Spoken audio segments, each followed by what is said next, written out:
ต้องไปลองเลยผักลีเนาะได้เตียงมาพร้อมทั้งไม้ทั้งเตียงสังกะสีเพิ่นมานำกันเลยว่าสันจะไปหน่อยเนาะโอ้โหเปื่อยไปหน่อยเลยแล้วก็อันนี้ไม้ยังสุบเจ้าเอิ้นบ้านนี่ไม้ยังอันนี้จับเจ้าเอิ้นนี่นี่บ่แม่นเขาเอิ้นว่ากะละเรือบรีบ้านนี่บ่ฮู้เด้อภาษาเจ้าภาษาลาวเฮาเอิ้นไม้ยังอันนี้สาลาเอิ้นว่าไม้อันตับหมูนะไม้ตะโมแม่นโอ้บ้านเขาเอิ้นไม้อันขี้มินหมอขี้มินหมอแม่นแล้วไม้ขี้มินหมอไม้ขี้มินหมอเอาอย่าไปเด้อถอยใส่เกียร์ถอยพี่น้องไอ้บาดนี้เนาะใส่เกียร์ถอยป้าดิละป้าหกนี่แหละมาได้นั่งพักผ่อนเนาะคือตะลึงแท้เนาะตะลึงโอ้งามเลยตะลึงนี่งามแล้วเตียงนี่งามเลยตัวนี้คือสิเป็นเตียงอันตะผูเนาะ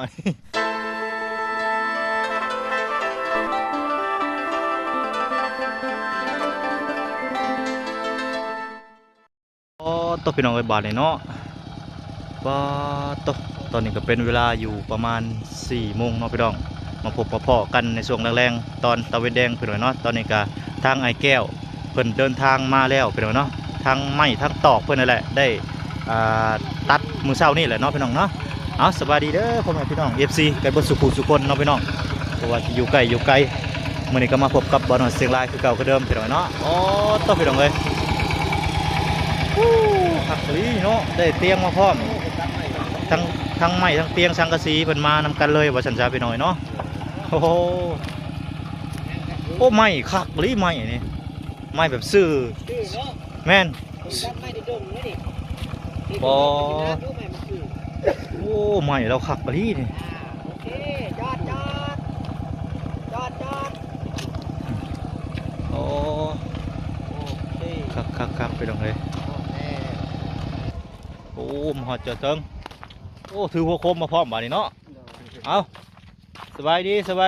บ่สุขุสุคนอ๋อทั้งคนน้อยทั้งคนใหญ่ไปตรงเลยบาทนี่โอ้บรรทุกมาเลยบ่านี่เนาะอพยพทั้งคนทั้งไม้ออกมาแต่จังโมงไงออกมาดนแล้วบ่กระโดดเติบเลยโอ้เผื่อชาอันนั้นทางหนทางเนาะหนทางแบบว่ามันยากกันแหละว่าสันจะเนาะกินอยู่โฮมแดดลูกเติมน้ำมันข้นบ่ได้เนาะหลังจากน้ำมันลดแล้วก็ได้น้ำมันข้นก็มีคือกันอ๋อโต้งามมาดีใหม่เนาะลักเสานี่เนาะเสาไม่เปื่อยพี่น้องเลยแล้วก็อันนี้ไม้ยังสุบเจ้าเอิญบ้านไม้ยังอันนี้จับเจ้าเอิญนี่บ่แม่นเขาเอิ้นว่ากะละเรือบรีบ้านนี่บ่ฮู้เด้อภาษาเจ้าภาษาลาวเฮาเอิ้นไม้ยังอันนี้สาลาเอิ้นว่าไม้อันตับหมูนะไม้ตะโมแม่นโอ้บ้านเขาเอิ้นไม้อันขี้มินหมอขี้มินหมอแม่นแล้วไม้ขี้มินหมอไม้ขี้มินหมอมาขี้มินหมอเด้ไม้นี่เนาะจักแต่ไม้เปื่อยโอ้อันนี้ได้จะไม้เพียงใช่อันนี้ก็บ่ฮู้เด้โอ้ภาษาเฮาเองก็ยังบ่ฮู้จักไม้ซั่งอันนี้ไม้ยังซั่นนี่ไม้คันจ้องเขาเอิ้นแม่นบ่ไม้คันจ้องโกคันจ้องไม้เปื่อยบ่ตัวนี้แหละเขาไม้ยังไม่เหมือดบ่เหมือนคือกันนั่นแหละพวกเหมือดมันมี2เหมือดได้นี่พวกคือเหมือดแล้วก็เหมือดอันนี้ประมาณนี้ไปหน่อยนะตัด2 คนตัด2 คนยังบ่พอวะน่าจะพอใส่ที่ห่างเอาเนาะไม่ก็ซื้อคักดูแต่ว่าก็หายากเนาะใหม่กระท่อมนี่สิงามอยู่ใหม่มันซื้ออันยังบ่เท่านี้บ่ใหม่นะโดยก้อนแกนมันได้ซะไม่มีบ่มีบ่ลองเบิ่งว่าจังได๋ไม้น่ะงามคักกะลีพี่น้องเอ้ยซื้อคักกะลีอ๋อตัวซื้องามเข้าห่มลูกเข้าห่มครับมันแดดไว้เข้าห่มไปอยากซอยพ่อบ่เจ้าอยากซอยพ่อเจ้าบ่เฮ็ดเวียกเพิ่นเว้าภาษาบ่ได้พี่น้องเอ้ยจ้าน้องไปน้องตอนนี้ก็เอาเตียงลงบัดนี้เนาะ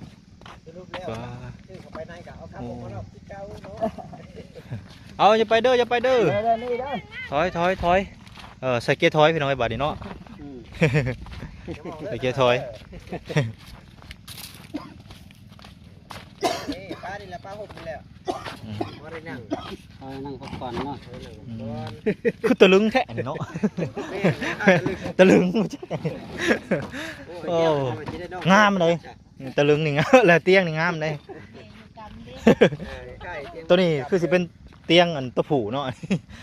พออยู่ผู้อยู่กับมันไม่ลงไปหน่อยบานนี่ อยู่กลางห่มแม่คันจะอยู่ในกลางห่ม โอ้เพียงไปอยู่ยังหันอันนั้นบ่แดดบ่เข้ามาไว้ลูกเว้ยเข้ามาห้ำมาเขาไปอยู่ห่มไปปั๊บเขาไปอยู่ห่มไป เจ้าใหญ่เจ้าอยากเฮ็ดเด้ออันตูบนี่เด้อ ใหญ่ซะก่อนยังเฮ็ดเราอยากซอยพ่อแล้วบ่จักสังกะสีป้งนี่ก็ได้ป้งหันละป้งเอาไว้ก่อนเนาะแล้วจังเอาเข้าไปในยันมันว่าอย่าเพิ่นยืมไปหั่นแหละมื้อแรง เนาะจะได้เอาเข้าไปใหม่ใน ไม่เนาะ อ่า แสดงว่าตัดไม้ก็เลือกเอาคักอะไรเนาะนี่เนาะ โอ้งามคักอลีโลได้นี่ จิตคักเลยได้พี่น้องเลยว่าต้มน้องเบิ่งชื่อครับผม สื่องามงามครับ เฮ็ดนั่นก็โอเคอยู่นี่เนาะ อ๋อตัวคักอลี เล่าเด้มันจะงาม ดินเจ้าเป็นดงบ่อ้าย ไม่โค้งมันก็งาม เป็นโคกบ่เป็นโคก หน้ามันแคมตีนดุ้งนี่แหละ โอ้งามคักอลีใหม่นี่ไม่มันมักอยู่แบบโคกดงไม่เป็นหมอแม่นแหละ ไม่เมือกตัวนี้ ไม่เมือด เมือก มีสองชนิดเด้อไม่เมือดนี่ไม่เมือดแอกับเมือดหยังก่อน ตัวนี้หาต้นแข็งนี่ อย่าขึ้นต้นอีกสังวะอัน เด้ต้นแข็งนี่ดีเด้นี่ต้นแข็งนี่ได้นี่ต้นใบน้อยนี่ อืม มันหนักบอลขี้ไล่มันก็เลยมันน้อย แม่นอันนี้ป้อหายากเด้หายาก ไว้ หา เบิ่ ยาง ก ออกเบิดใหม่พี่น้องหนักเท้าถ่านเก่า อ๋อโอ้ เราก็ตอบโอเคอยู่ ได้เรื่องอยู่เนาะหามเอ้ยออกเด้อไม่สิทับมือสิทับไม้เจ้านั่น มือสิทับไม้ยันไม้หักย่านได้ยันไม้หัก ไม่ตินนกตัวนี้ ใช่ไหมตีนนก นี่ โอ้ แม่นบ่กบตินนก โอ้ไม้ตีนนกเนาะเนาะ แม่ ตัวนี้ไม้ตีนไก่เนาะ ไม้ตีนไก่ตัวนี้ นี่ไม่อะไร มายัง ก็มักคอแลนมันบ่ มาคอแลน โอ้ครับหามเอาก่อนลูกเอาก่อนมือสิทับไม้ไว้มือสิทับไม้เด้อเอาไปไว้ก่อน ไม่นี่เขาบ่เอาเนาะให้ก็เอาเนาะ เอาจังซีเข้าไปไว้เนาะซีกับยังเด้อ เด้อ เอาไว้ผ่านมาเบิ่งก่อน บ่ให้ถ้าเขาเอาก็ให้เขาเอาเสียไม่ เขา ตัดเอาไม้อีก ตัดมาอีกเนาะ อย่างเขายืมเนาะเขียนป้ายใส่ ยืมไปก่อน บ่ก็บอกว่าไม้ของไอ้แก้วห้ามเอาเอาไปให้ขี้ข้านตัดอีกไม่ข้างงามแล้วบ่ล่ะเนาะซื้อกินเลยไปหาเบิดมือพุ่นน่ะ ไปแต่เช้าเนาะบ่สิได้ ตั้งไม้อันพงเลื่อยอยู่แล้วนะครับเนาะ งาม ก็ งาม ไม่ก็ งาม ตอบกับงามได้ไหมเนาะมันก็ตอบนั่นแหละ งามคักดี ผมไม่เชียงให้เชียงหน้าเฮาก็หาเอาไปสิได้งามละเอียดแล้วบ้านนี่ไปเอาไม้อันนั้นมาทับภาคเด้อไม่ใช่บ้านเด้อไม่ใช่บ้านไผมีกับไปขอเขามาอยู่บ้านนั่นแหละลืมบอกว่าเอาไม้ไผบ้านมานำแน่มาซับภาคใส่เด้อ มาสวรรค์ว่า บ่มีนั่นน่ะนั่นบ่มีนั่นแหละเขาจะเอาไม้เอาภาคมาก่อนไม้ไผบ้านเขาเท่านั้นน่ะทั้งหมดเป็นงามดีพอซื้อก็ซื้อกับเพิ่นเด้อ แต่ว่านี่มื้ออื่นเขาสิบ่ได้มาเด้ ฮะ ว่ามื้ออื่นเขาสิบ่ได้มาค่อยข้าวเวียก บุญมือพูดก็ได้จากคนเขามาพอมือนี่มันทันแล้วดอก แต่รถนี่จังสิได้จักว่าละ เพราะว่าร ถเขาสิออกไปหน้าเด้เขาสิ เขาคนคล้องออกหน้ามื้ออื่นเขา กะ ข้าว หา เวียก คนอื่นกะ บ่มีนั่นละหันดาบ่มีนะหมดรถอันนี้ก็บ่มีมึงยืมแล้ว กะคนมันนี่เลยเป็นคนเอาหน้ากะอันนั้นหรือว่าสิคนนั่นนี่เลยบ่เอาเลยก็ได้เลย มียังในขาดแต่มีแต่เครื่องบ่บัดนี่ มีแต่เครื่อง ก็สร้างก็เอาไผโคมหรือว่าจังไดก็ เพราะว่าหรือว่าจะคนมาตัดเช้าก็ได้จะงอกหน้าก็ได้นะเด้อ หรือว่าในใด แล้วก็ตัดไม้มาน้ำมือเนาะ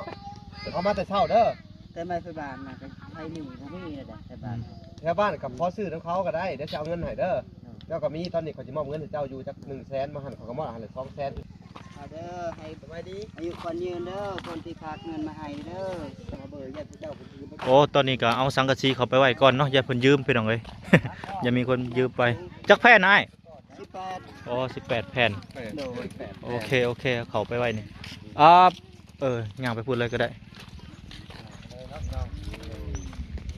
อ่ะสบายดีอีกครั้งหนึ่งเนาะอันนี้ลูกเจ้าบ่ตัวนี้ แม่ อ๋อสามคนนี่บ่ 3 คน อ๋อแม่ยิงคนหนึ่งบ่ 2 โอ้ชอบแม่ยิงบ่นี่ โอ้สบายดีล่ะสบายดีคือว่าผู้ชายสบายดี สวัสดี สบายดีสบายดีดู ขายแล้ว สวัสดีเป็นบ่ ทูจ้า เพิ่นบ่เคยออกอันนั้นจะเถื่อเนาะทูจ้าสบายดีผู้นี้เป็นมานักสบายดี หมอนี่เป็นหมอนี่เอ้าสบายดีหมอนี่ก็เป็นเดี๋ยวเรื่องคือเมียเจ้าอยู่เฮือนบ่ แม่น เพิ่นประเทศยังอยู่เฮือนนะ นี่บ่ แม่น บ่ได้เฮ็ดหยังแล้วอยู่ซื่อๆนี่แหละ อยู่ซื่อเนาะโดยคือว่าเรื่องรถมื้ออื่นนี่เจ้าสิออกไปหน้าแม่นบ่ แม่น อ๋อเอาคนเครื่องออกไปนอนหน้าบ่รู้ว่าเอาออกแบบใดเครื่องหยัง ออกนานๆแล้ว โอ้ ยามเดือน6 ฮอด แล้ว ย้อนยามฝนแล้วเนาะ ฮอดยามเฮ็ดไร่เฮ็ดนา แม่นแหละ ก็ออกไปอยู่นา ต้องได้ย้ายบอนเนาะ แม่นแต่ใหญ่บอดแล้ว เฮาเอาสิเช้าหน้ามันไปนั่นนั่นเนาะ น่าได้ยักสอบปิน เพิ่นก็บ่ได้หลายได้30สอบ อ๋อหรือจะสอบกลุ่มบ่ปิน บ่กลุ่ม อ้าวเบิดเลยนะ ยังขาด ยังขา ขา ด ดเด้อเขาเดือนนี้ขาดเดือนนี้ละ หรือว่าขายใส่น้ำบ่ใส่เงินน้ำบ่ขายน้ำบ่หรือบ่ได้ขาย บ่ได้ บ่ ขาย ได้ขายอ๋อขนาดบ่ได้ขายยังบ่พอเนาะเอ้ารวมเบิดในเฮือนจะมีจักคนซะ ลูกบ่ แม่น ลูกทั้งหมดก็ มีไผแน่ หึ มีไผแน่ลูกเจ้า3 4 5หาทั้งเมียเจ้า5 6 7 2คนน่ะเป็นไผ อายุเพื่อนบ่ แม่นอยู่ในเฮือน นี่ ลูกสาวก็ชื่อนางลำเงิน โดย แล้วก็นางกึ้น โดย แล้วก็เท้าเล่น โดย บุญห้อม อ๋อ น้ำจันทร์กับพันว่า อ๋ออยู่ในเฮือนน่ะ2ยังมี2บ่ลูกเจ้าน่ะ ยังสาม ยัง3 น่ะ แสดงว่าเบิ่งเด้อ6 8คนได้นี่ แปดบ่ เอา8ทั้งแม่เมียเจ้าเลย แปด ลูกนี่6คนบ่สรุปว่าหรือว่า5ลูกมีจักคนซะ แล้วอยู่เพื่อนยังสามเนาะ อยู่ใน3กับอยู่นี่3ก็เป็น6 6กับ7กับ8เมียเจ้า นั่นบ่ แปดโอ้แสดงว่าหลายคนเนาะ ไร 8คน8คนไปแล้วเลย แม่นนะ เดี๋ยวมื้อหน้าสิ เสียคนหนึงแล้ว โอ้เสียผู้หนึงบ่ เสียคนหนึงคันบอกก็ กันเลย 7คน 7คนถึกแล้วซะ แม่น อ๋อถึกแล้ว7คนไม่ละเหลือ7คนถึกแล้วสรุปแล้วคือว่ามื้ออื่นนี่บ่ได้รถเนาะมีแต่ให้เจ้าออกไปหน้าก่อนบ่เป็นอย่างเดียวทางนี้ก็สิเบิ่ง แล้วก็ยังข่าวเวียกคันบอกก็สิมาช่วยอยู่ดอก บ่เป็นหยังเดี๋ยวบ่แล้วเวียกแล้วงานจังว่ากันใหม่เนาะ โดย ก็ทางนี้ก็สิหาแก้ไขไปก่อนเนาะมีหยังก็ได้ก็ถ้าเบิ่งติดตามไปเรื่อยๆไปน้องนะว่าเรื่องราวสิไปเป็นมาจังใดเสียงเนาะโอ้ยละเฮียบ่แล้วลูก เฮียบ่แล้วเก็บไว้ดีๆบ่เป็นหยังซะอ้ายมื้อนี้ก็ขอบใจหลายๆเด้อที่แก้ไม้มาให้ทางอันครอบครัวไอ้แก้วเพิ่นเด้อ เจ้า โดยสบายดีโดยขอบใจเนื้อมื้อหน้าจังพอกันใหม่พี่น้องเนาะน้องพี่น้องก็เรื่องราวสรุปแล้วก็คือมื้อนี้ได้ไม้ได้สังกะสีเข้ามาเป็นที่เรียบร้อยแล้วเนาะแต่ติดอย่างหนึ่งเนาะพี่น้องก็คือทางไอ้แซนคัมเพิ่นค่าเวียกหรือว่าค่าขนเครื่องเพิ่นไปหน้าหั่นแหละเนาะพี่น้องเนาะก็เพิ่นก็มีเวียกมีงานเพิ่นแต่ว่าสิไปยืมรถในท้ายบ้านก็บ่ว่างบ่มีคือกันเนาะพี่น้องเพราะว่า